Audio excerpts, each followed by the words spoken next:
लखनऊ में शाम के करीब 6:30। मौसम हल्की हल्की बारिश और सड़कों पर गाड़ियों की लंबी कतार। वह लड़की धीरे धीरे फुटपाथ पर चल रही थी। उसके कंधे पर एक छोटा बैग था। बालों से बारिश की कुछ बूंदें टपक रही थीं। लोगों की नजरों में वह एक आम लड़की थी, कॉलेज से लौटती, थोड़ी जल्दी में, थोड़ी घबराई हुई सी। लेकिन कोई नहीं जानता था कि यह आम लड़की असल में कौन है, क्योंकि यह कोई और नहीं बल्कि आईपीएस अधिकारी रिया चौहान थी। रिया, जो हाल ही में लखनऊ सेंट्रल जोन में बतौर एसपी सुपरिंटेंडेंट ऑफ पुलिस नियुक्त हुई थी, आज वह सिविल ड्रेस में थी, क्योंकि वह गुप्त रूप से शहर के अलग अलग थानों का निरीक्षण करने निकली थी।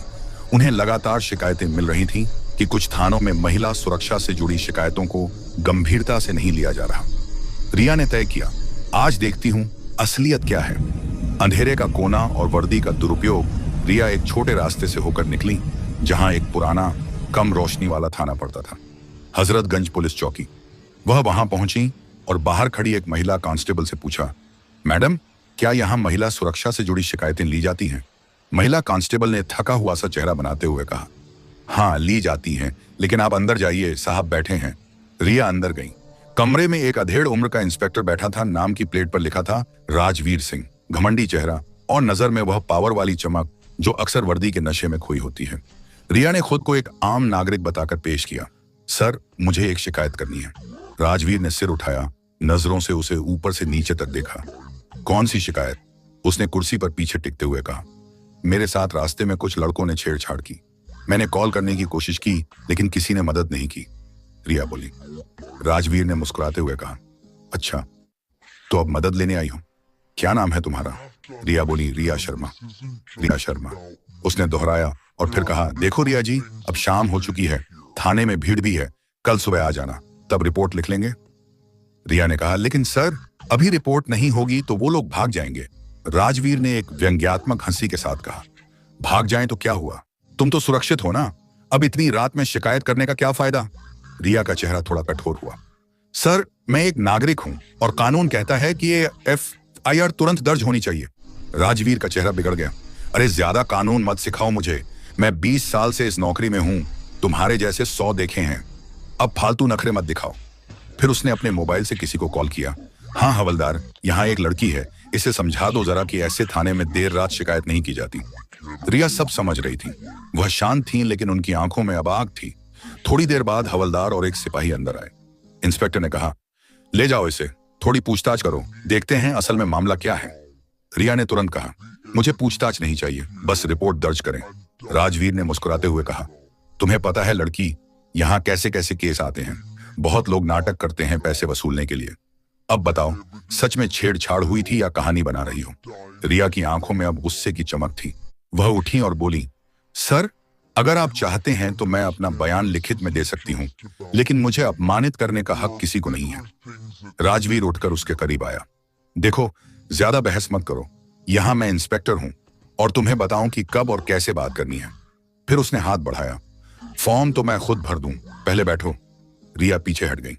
प्लीज दूरी बनाए रखिए, उन्होंने सख्त लहजे में कहा। राजवीर बोला, अरे डर क्यों रही हो, मैं तो मदद कर रहा हूं तुम्हारी। और इतना कहकर उसने उसका हाथ पकड़ने की कोशिश की। रिया ने एक झटके से हाथ हटाया और तेज आवाज में कहा, स्टॉप। कदम आगे बढ़ाया तो बहुत भारी पड़ेगा। थाने में सन्नाटा छा गया। राजवीर हंसने लगा, अरे वाह, बड़ी बहादुर हो तुम, क्या आईपीएस बनने का सपना देख रही हो? रिया ने अब अपनी पहचान उजागर करने का फैसला कर लिया। रिया ने अपने बैग से मोबाइल निकाला, कैमरा ऑन किया और वीडियो रिकॉर्डिंग शुरू की। फिर बोली, इंस्पेक्टर राजवीर सिंह, यह वीडियो इस बात का सबूत होगा कि आपने एक महिला के साथ दुर्व्यवहार किया और एफआईआर दर्ज करने से इनकार किया। राजवीर ने चौंक कर कहा, तुम ये सब रिकॉर्ड क्यों कर रही हो? रिया ने जेब से अपना आईपीएस पहचान पत्र निकाला और उसके सामने मेज पर रख दिया। क्योंकि मैं सिर्फ एक लड़की नहीं हूं, IPS Riya Chauhan, superintendent of police, Lucknow central zone. थाने में सबकी सांसें रुक गईं। राजवीर का चेहरा पीला पड़ गया। रिया ने तेज आवाज में कहा, अब बताओ इंस्पेक्टर राजवीर सिंह, तुमने किस हक से एक महिला के साथ यह व्यवहार किया? राजवीर के पास कोई जवाब नहीं था। हवलदार और सिपाही दोनों नीचे नजरें झुकाए खड़े थे। रिया बोली, तुम्हें वर्दी दी गई है जनता की रक्षा के लिए, न कि अपनी ताकत का दुरुपयोग करने के लिए।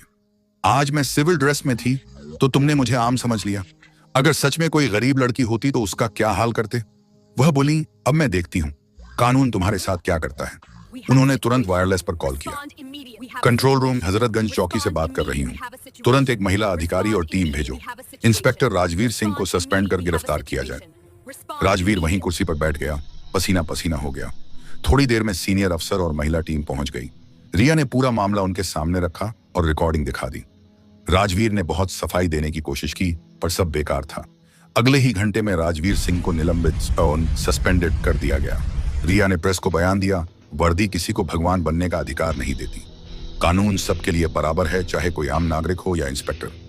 अगले दिन हर अखबार की हेडलाइन यही थी, आईपीएस रिया चौहान ने किया बड़ा खुलासा, इंस्पेक्टर को महिला से अभद्रता पर सस्पेंड किया गया। शहर भर में चर्चा थी, अगर हर अधिकारी रिया मैडम की तरह ईमानदार हो जाए तो कोई महिला डर में न रहे। रिया ऑफिस में बैठी थी जब उनकी असिस्टेंट बोली, मैडम आपको बहुत लोग सोशल मीडिया पर सलाम भेज रहे हैं। रिया मुस्कुराई, सलाम मुझे नहीं, उस लड़की को भेजो जो आज डरी नहीं, खड़ी रही, क्योंकि अगर हम चुप रहे तो गलत लोग और बढ़ेंगे।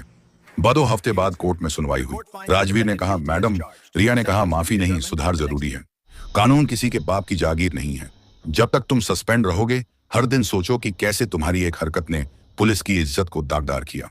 कोर्ट ने उसे 6 महीने की सस्पेंशन और अनिवार्य महिला सुरक्षा प्रशिक्षण का आदेश दिया। रिया शाम को अपने घर की बालकनी में बैठी थी।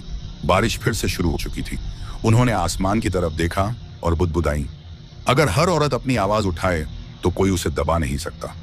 फिर कैमरे की ओर देखती हुई बोली, अगर आपको यह कहानी पसंद आई तो इसे लाइक, शेयर और सब्सक्राइब जरूर करें, क्योंकि ऐसी कहानियां सिर्फ सुनने के लिए नहीं, सीखने के लिए होती हैं।